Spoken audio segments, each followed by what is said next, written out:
ایک چھوٹی سی مثال مختصراً عرض کرتا ہوں کہ ایک بادشاہ، کوئی بھی بادشاہ کر لیں، وہ اپنے کسی مرید خاص کو، اپنے کسی خاص خادم کو کوئی ایک خط لکھتا ہے، وہ خادم کے پاس خط پہنچتا ہے، وزیر کے پاس خط پہنچتا ہے، تو وہ بڑے ادب اور احترام کے ساتھ اسے چومتا ہے، سینے کے ساتھ لگاتا ہے، آنکھوں کے ساتھ لگاتا ہے، اسے کھولتا نہیں ہے۔ پیغام بھی بڑا ضروری بادشاہ نے بھیجا، وہ کھولتا نہیں ہے، ادب کرتا ہے، سینے کے ساتھ لگاتا ہے، آنکھوں کے ساتھ لگاتا ہے، پھر بلند جگہ پہ اسے محفوظ کر کے رکھ دیتا ہے۔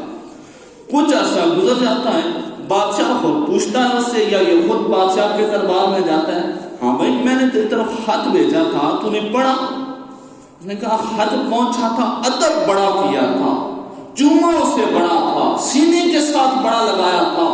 آنکھوں کے ساتھ بڑا لگایا تھا، اسے بلند جگہ پہ بھی رکھا تھا، لیکن کھول کے نہیں دیکھا تھا اس میں لکھا کیا ہے۔ تو ہماری مثال میں وہی ہے کہ ہم قرآن پاک کو چومتے بھی ہیں، سینے کے ساتھ بھی لگاتے ہیں، آنکھوں کے ساتھ بھی لگاتے ہیں،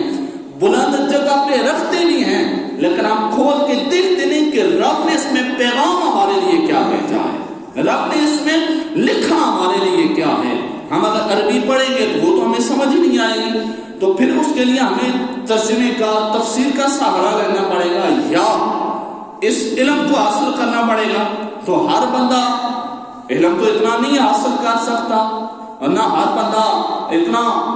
لائق ہوتا ہے کہ ہر بندہ ہر علم حاصل کر سکے۔ تو امت کے جو مخصوص لوگ ہوتے ہیں وہ علم حاصل کرتے ہیں، انہیں علماء کہا جاتا ہے،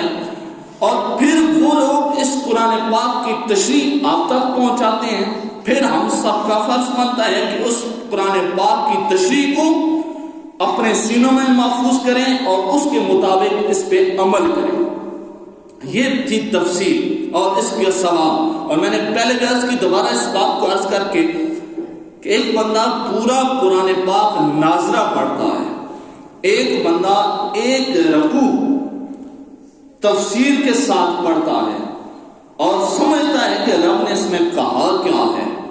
تو وہ ایک رکوع پڑھنے والا زیادہ افضل ہے، زیادہ ثواب کمانے والا ہے۔ کیوں؟ اس نے قرآن پاک کی تلاوت بھی کر لی اور اس پیغام کو سمجھا بھی، پڑھا بھی، اس جانا بھی کہ رب نے اس میں ہمارے لیے پیغام کیا بھیجا ہے۔ انشاءاللہ العزیز رب نے زندگی دی، رب نے خیر کی، تو اگلے جمعے سے ہم تفسیر قرآن پاک الحمد شریف سے شروع کریں گے۔ چند آیات ممکن ہوئی، سورت پوری ممکن ہوئی، ایک آیات ممکن ہوئی، جتنی اس ٹائم کے اندر ممکن ہوئی ہم تفسیر بیان کریں گے اور آپ سن سکتے ہیں۔ اور آپ سے بھی گزارش ہے کہ ہر بندہ کے لیے ممکن بھی نہیں ہوتا کہ خود سے تفسیر کو پڑھے اور اسے سمجھے، تو یہاں انشاءاللہ ہر جمعے پہ الحمد شریف سے آج سے یہ ہم اگلے جمعے سے سلسلہ شروع کریں گے۔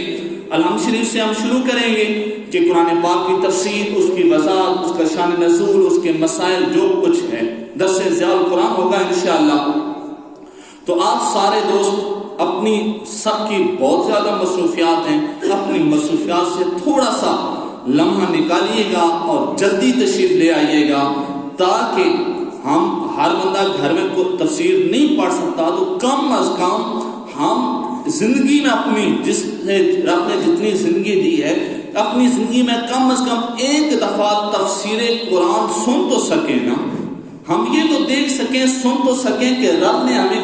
ہمارے لیے قرآن پاک میں کیا کیا لکھ کے بھیجا ہے، کیا کیا پیغامات رب نے ہمارے لیے دیے ہیں۔ تو انشاءاللہ یہ سلسلہ اگلے جمعے سے شروع ہوگا